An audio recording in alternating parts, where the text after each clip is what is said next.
इस संसार के जो भी बाबा साहब को पढ़ता है, जो ही बाबा साहब को महसूस करता है, वो बाबा साहब का हो जाता है।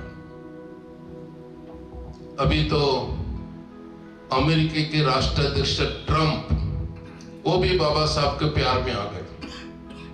बाबा साहब पढ़ने के बाद उसको ऐसा लगा कि मैं पहली बार इतने बड़े इंसान को मैं पढ़ रहा हूं, पहली बार मुझे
आप सभी लोग बोलेंगे साधु साधु साधु।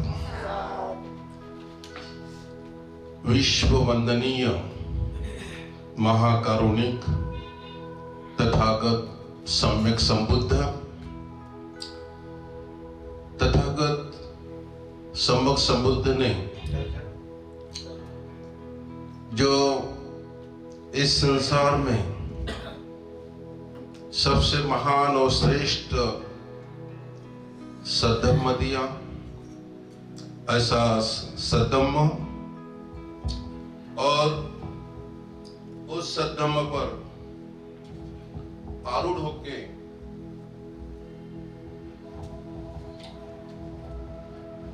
जो श्रोतापन्न बने, सकृतागामी बने, अनागामी बने, अरहत बन रहे, ऐसा पवित्र भिक्षु संघ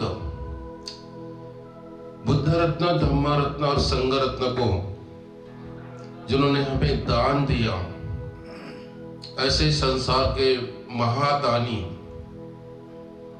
जिनकी जयंती के शुभ अवसर पर इस बौद्ध धर्म परिषद का आयोजन किया है, ऐसे बोधिसत्व डॉक्टर बाबा साहेब अम्बेडकर आज आप सभी लोगों को बहुत श्रद्धा से धम्म सुनने का शुभ अवसर प्राप्त कर दिया। ऐसे पूज्य भिक्षु डॉक्टर इंदवंश जी महास्थवीर और साथ में सभी भिक्षु संघ और श्रद्धावान उपासक उपासिकाएं, इस शुभ अवसर पर आप सभी को मिलते हुए मुझे बहुत खुशी हो रही है। खुशी इस बात के लिए है कि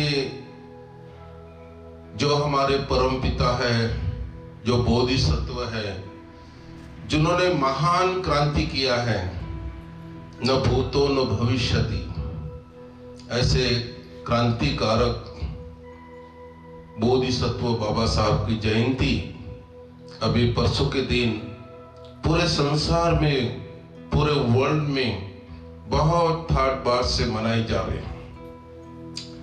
इतने लोगों के दिल में श्रद्धा जागृत करना, इतने लोगों के दिल में प्यार जागृत करना,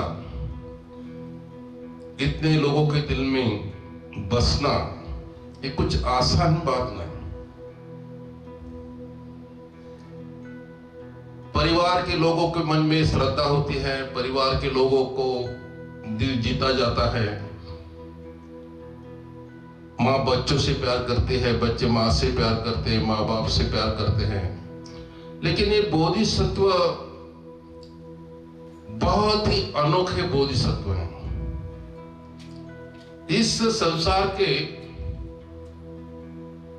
जो भी बाबा साहब को पढ़ता है, जो ही बाबा साहब को महसूस करता है, वो बाबा साहब का हो जाता है। अभी तो अमेरिका के राष्ट्राध्यक्ष ट्रंप, वो भी बाबा साहब के प्यार में आ गए। बाबा साहब पढ़ने के बाद उसको ऐसा लगा कि मैं पहली बार इतने बड़े इंसान को मैं पढ़ रहा हूं, पहली बार मुझे इतना बड़ा इंसान इतना बड़ा हो सकता है, ये अंदाजा उन्होंने लगाया।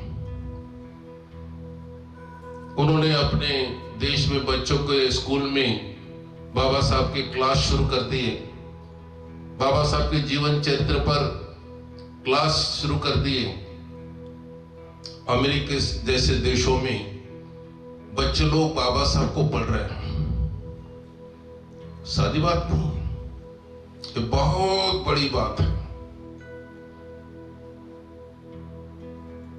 एक छोटे से शून्य से बाबा साहब इतने विशाल बन गए कि संसार के सबसे बड़े कंट्री में बाबा साहब का सम्मान हो रहा है। और जो पूरे देश के, पूरे जगत के लोग जिस सदन में आते हैं, उस सदन में भी बाबा साहब को श्रद्धांजलि समर्पित किया जाती है। बाबा साहब की जयंती सेलिब्रेट किया जाती है, जिसका नाम है यूनो। ये ऐसा एक सदन है कि जहां पूरे वर्ल्ड के लोग वहां आके कुछ बड़े प्रश्न का हल करने के लिए इकट्ठा होते हैं।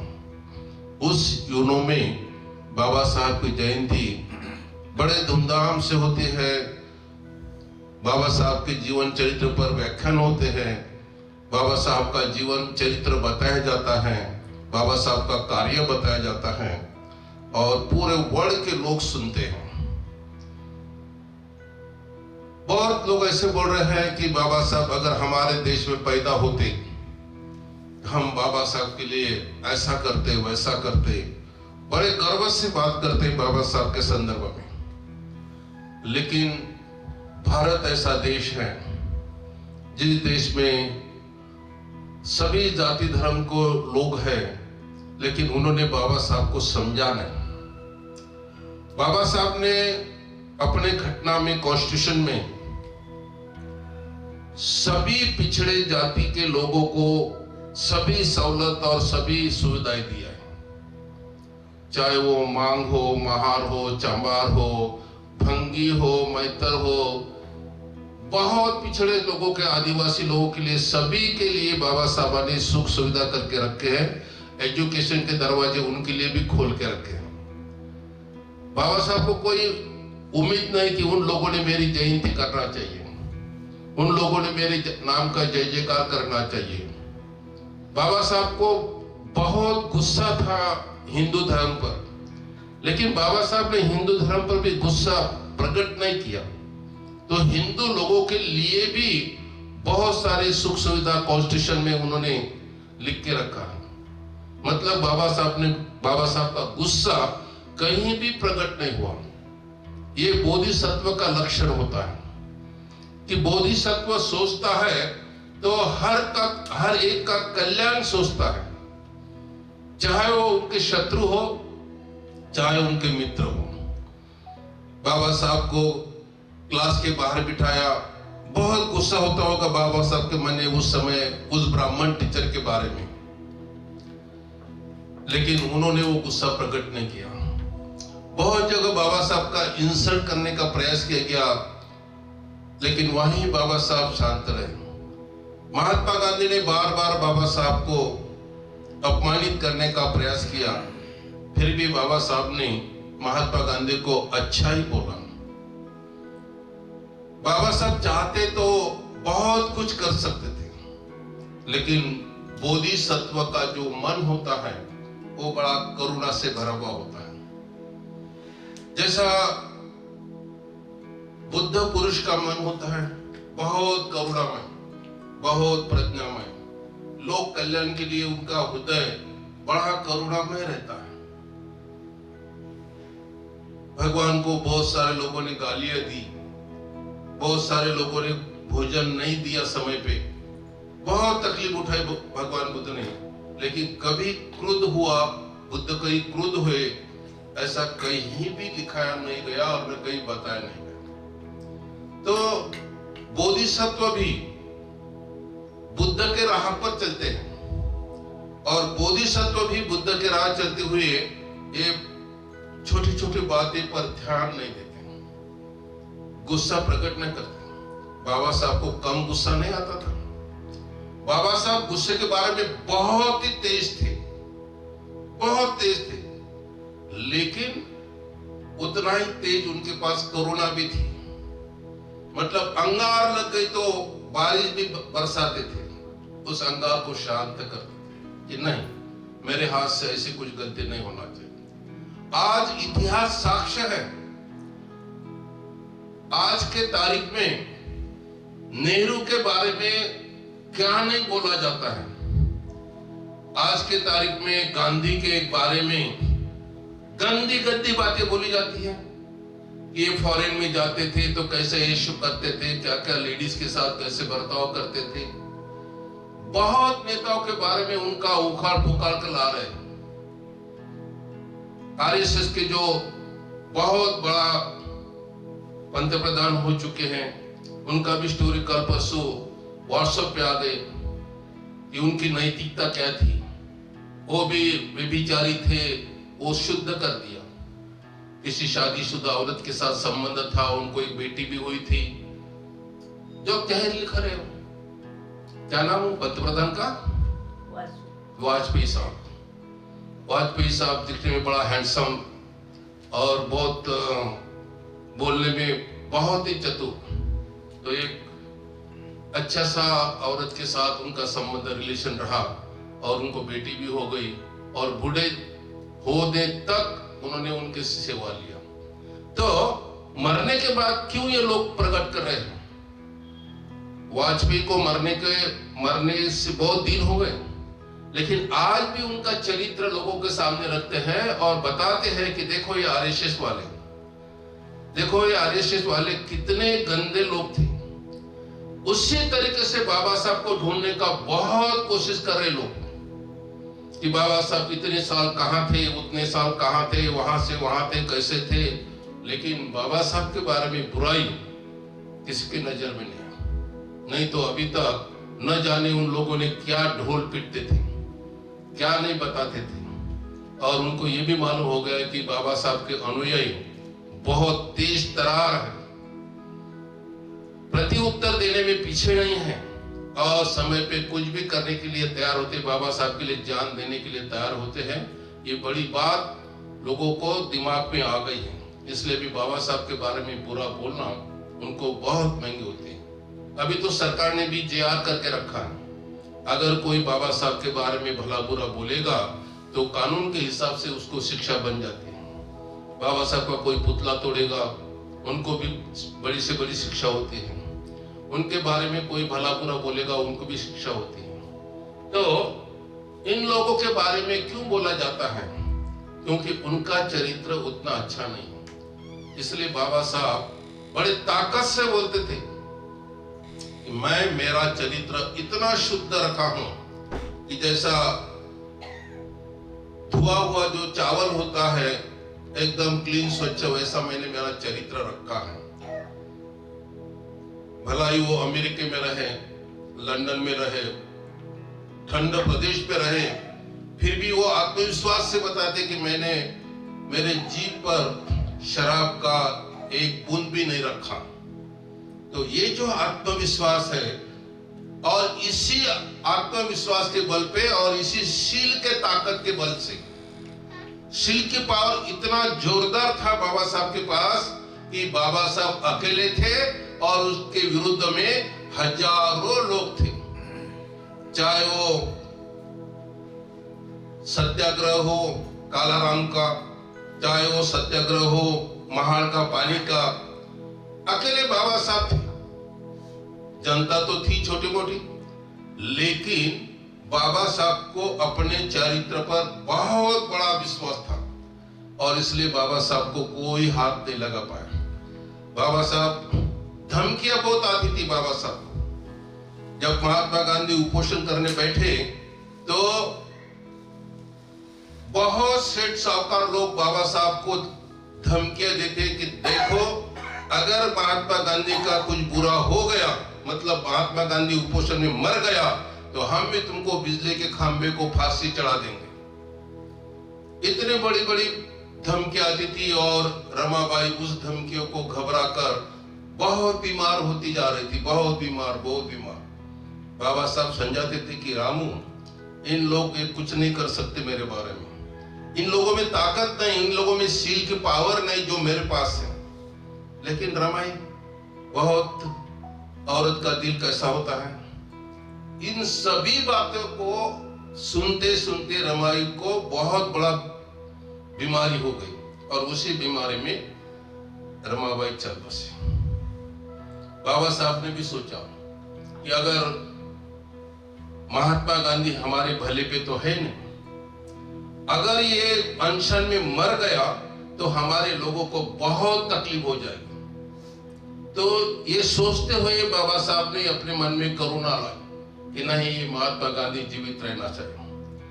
कस्तूरबा गांधी बाबा साहब के सामने पदर फैलाती है और कहती है कि बाबा साहब, मेरे पति को जीवदान करो, मेरे कुंको को जीवदान करो।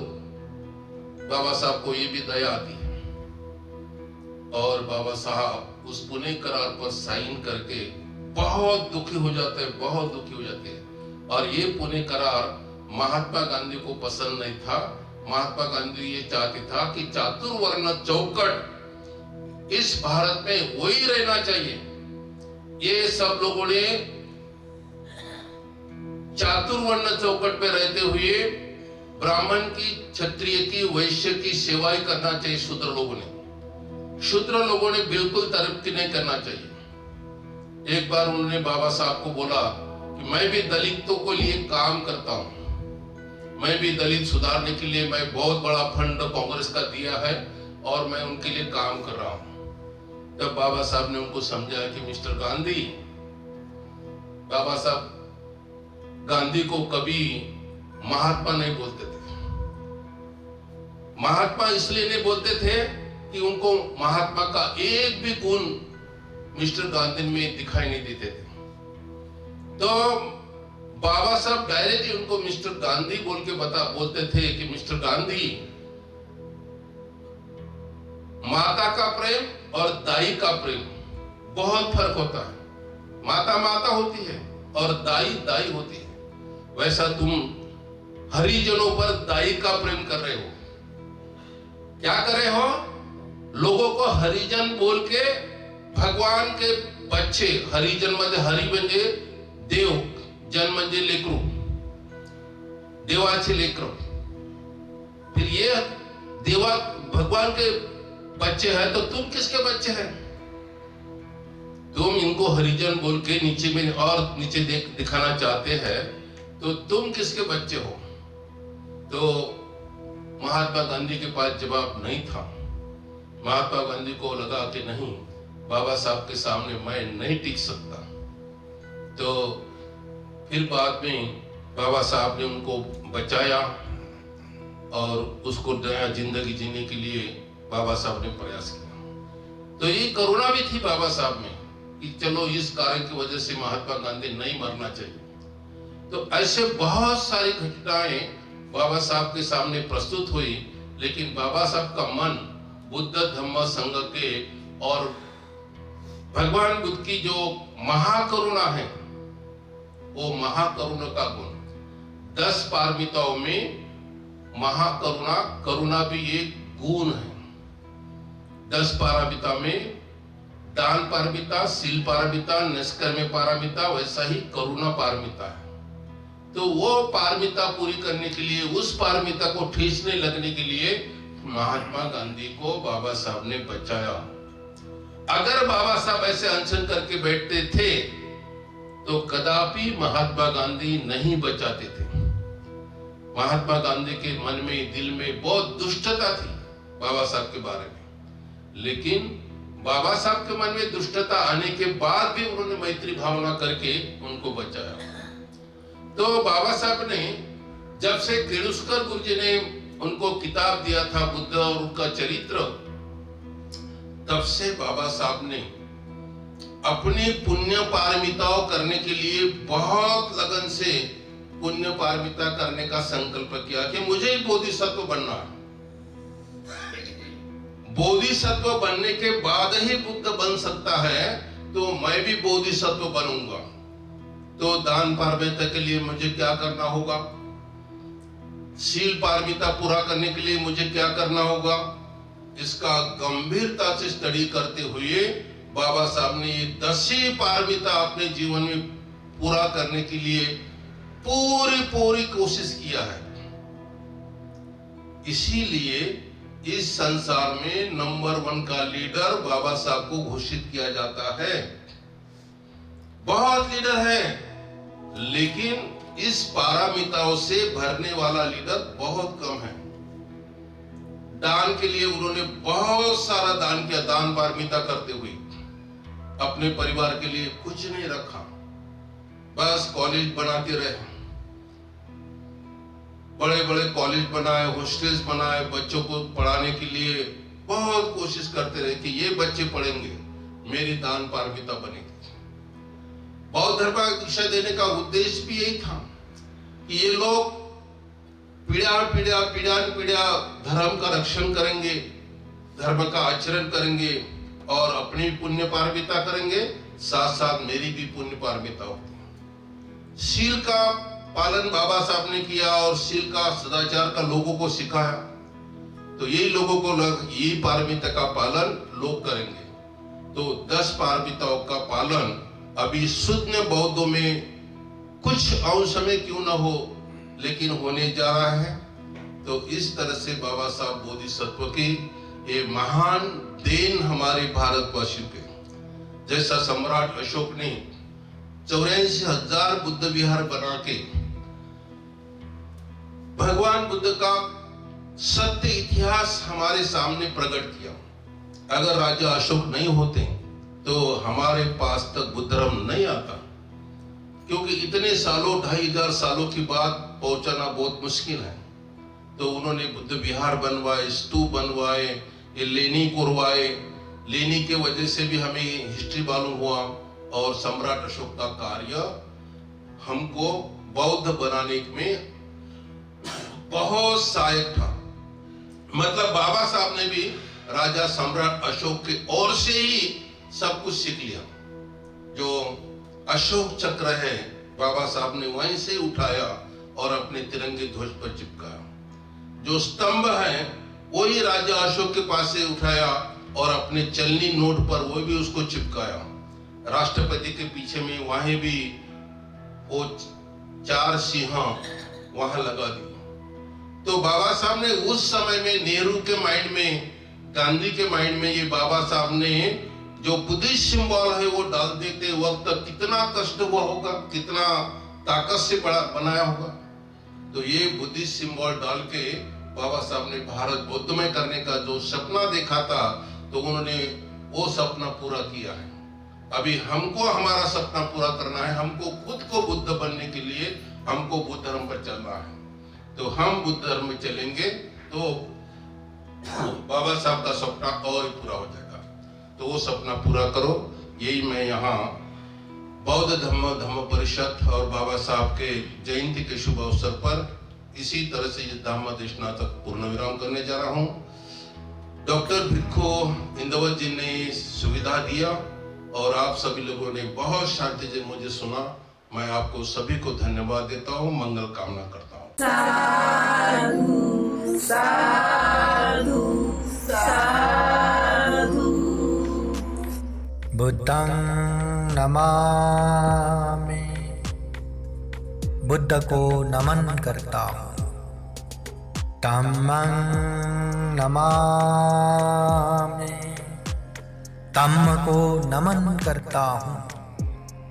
संघं नमामि, संघ को नमन करता हूँ।